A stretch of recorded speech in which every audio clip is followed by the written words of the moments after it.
Hello everyone, my name is Marie-Ange Test. I am in charge of the Get Biochip platform located at the Toulouse Biotechnology Institute at INSAT.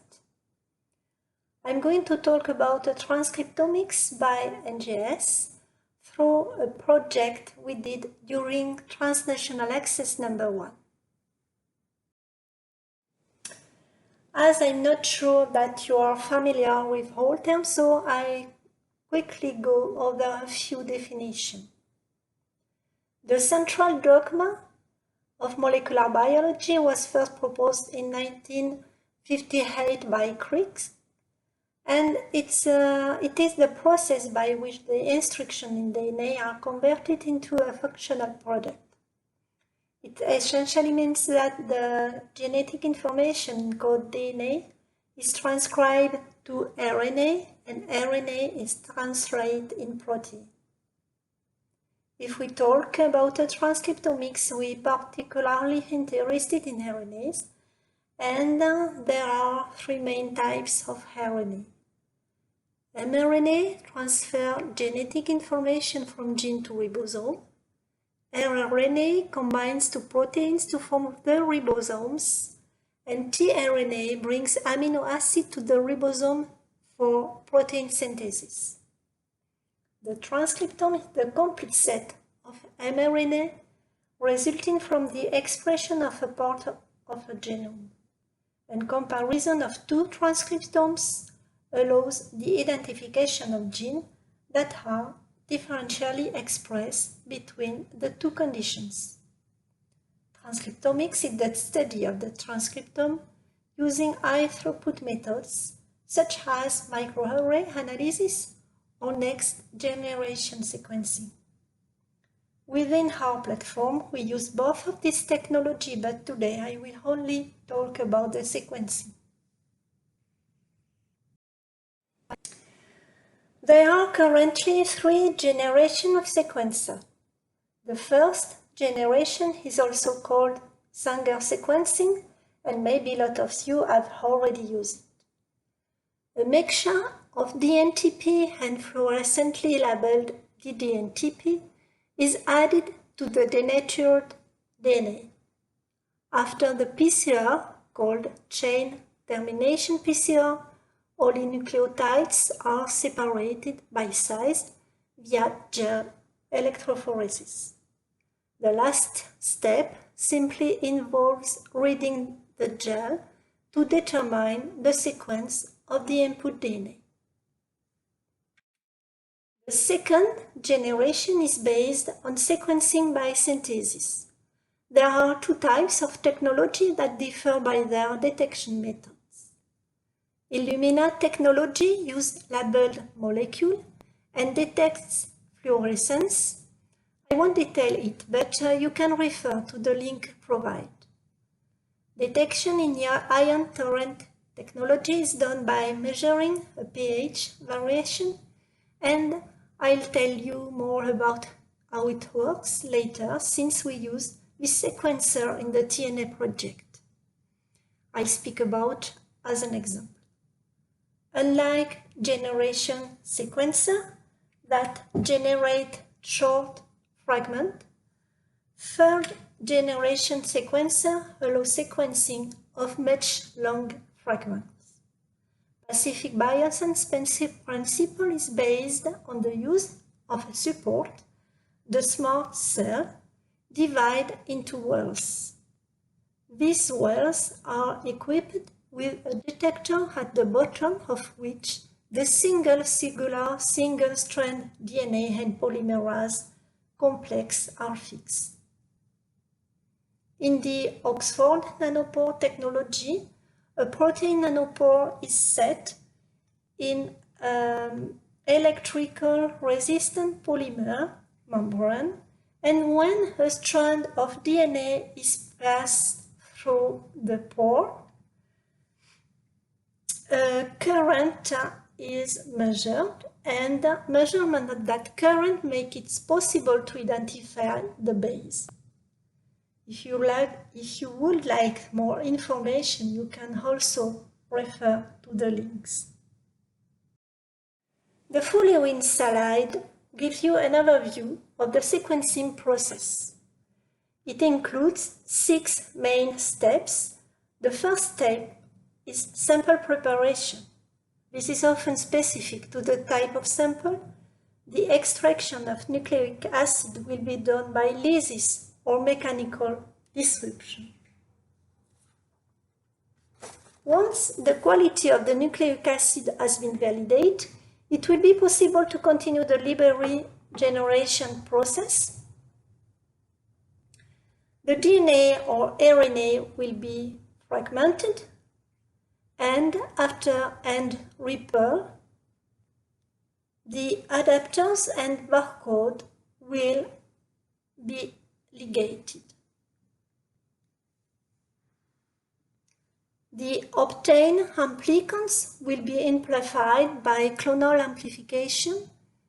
Ion torrent technology uses emission PCR, Illumina the bridge amplification, which leads to the formation of a set of identical sequence name clusters. The last 2 steps correspond to the sequencing and data analysis.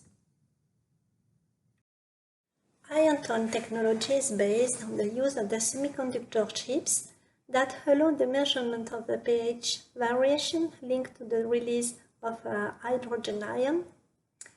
A chip is composed of millions of wells in which a bead carrying the amplicons to be sequenced will be placed. When a base, ATG or C, is incorporated, this leads to the release of a proton. The change in pH of the medium is measured by the sequencer. The signal is then converted to reconstruct the sequence produced. This method does not require the presence of fluorescent nucleotides unlike Illumina, which makes it the first sequencing platform without an optical detection system. There are 5 types of chip. They differ by the number of data produced, from 2 to 130 millions, with length between 200 to 400 base pair. The runtime is very fast, from 30 minutes to 60 hours. The second part of the presentation will focus on the EBIS-BA RNA-seq project that we carry out. The project was submitted by Professor Charlie. Our team is working in the Department of Chemical Engineering of Middle East Technical University in Ankara. This project involved 2 TBIs platforms, MetaTool and GetBioT. The research team is interested in the production of recombinant proteins in different species, including Pichia pastoris. In the TNA, they wanted to compare the transcriptome of different strains engineered with different promoters in order to identify the regulation of the different pathways. The first step, the RNA preparation, was carried out by the research team. They developed and published the method used.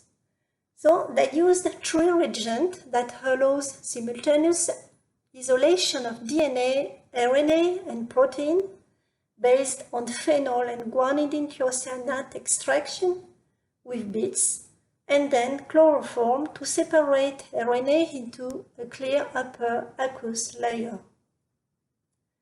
The RNA are precipitated 2 times, the first one by using isopropanol and second time using salts, glycogen, and ethanol. In this way, after control by nanodrop, they obtain RNA with correct concentration and good ratios, and the sample were brought by the team graduate student to Toulouse. Once the samples were received, the steps performed by the platform were as follows: quality control of the sample, library preparation, clonal amplification, and sequencing.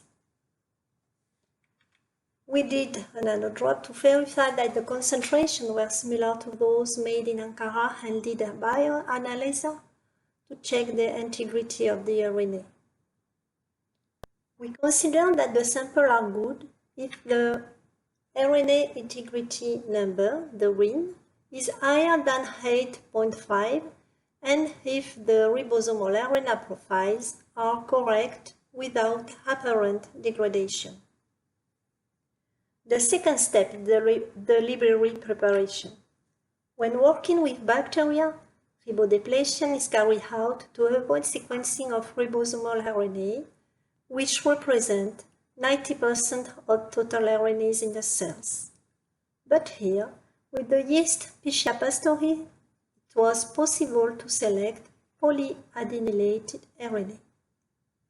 We isolated intact poly-A from total RNA using oligo-DT and magnetic beads for the direct binding of poly-A RNA. You can see the bioanalyzer profile obtained after poly-A selection and after the library amplification. The library will then be amplified by clonal amplification, and I will detail this one in the following slide.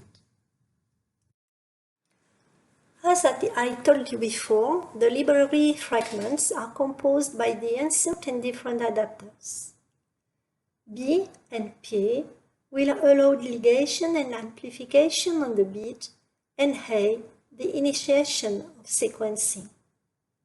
Amplify and recover are done with the ion one-touch instrument. To have good results, the monoclonal bead proportion should be maximized and polyclonal beads proportion should be minimized. There is also the possibility of empty beads, no beads, or low amount of template. The enrichment was done using the ion one-touch ES instrument, allowing sort of this bad configuration. On the project, we had 8 samples in triplicates, so we sequenced 24 samples on 3 ships. Just a small remark, having biological triplicates to do RNA-seq is essential for the reliability of the results. The 4-step list below are executed by the sequencer. At the end, we obtain raw data in FASTQ format. The quality control of this data is carried out, number of reads, presence of adapters, distribution of the base, length of the reads, quality score, GC content are checked. Alignment with the reference genome is performed, controlled, and the number of reads per gene is counted before normalization of the data in order to list the differentially expressed genes. Finally, a report gathering all the sequencing and analysis data is sent to the researcher. So far, I focus on the RNA-seq, but it's possible to use the S5 sequencer for several other applications. AmpliSeq is a technology developed by Thermo Fisher, and giant AmpliSeq panels consist of a pool of oligonucleotides primer pairs designed to amplify a specified genomic region. There are custom panels or ready-to-use panels. In our platform, we also do bacterial resequencing thanks to the flexibility of the different chips. It's not necessary to wait to multiplex several projects. The results are obtained very fast because the workflow takes only 1 week from the validity of the sample to the delivery of the results. This makes it easy to identify SNP or small insertion and deletion. We also do metagenomics analysis on complete 16S RNA or more targeted regions. And finally, we sequence very quickly also phosmid-or applicants. So I will end my presentation by introducing the staff of the platform who carry out all the experiments. We are a multidisciplinary team. Lidvin and Natalie are biologists and are in charge of sequencing and experiment on the Agilent and Affymetrix microarray. Delphine and Etienne are bioinformatician and biostatistician. Our platform is part of the GenoTool and IBISA networks, belong to the National Infrastructure France Génomique, and is ISO and NFX certified.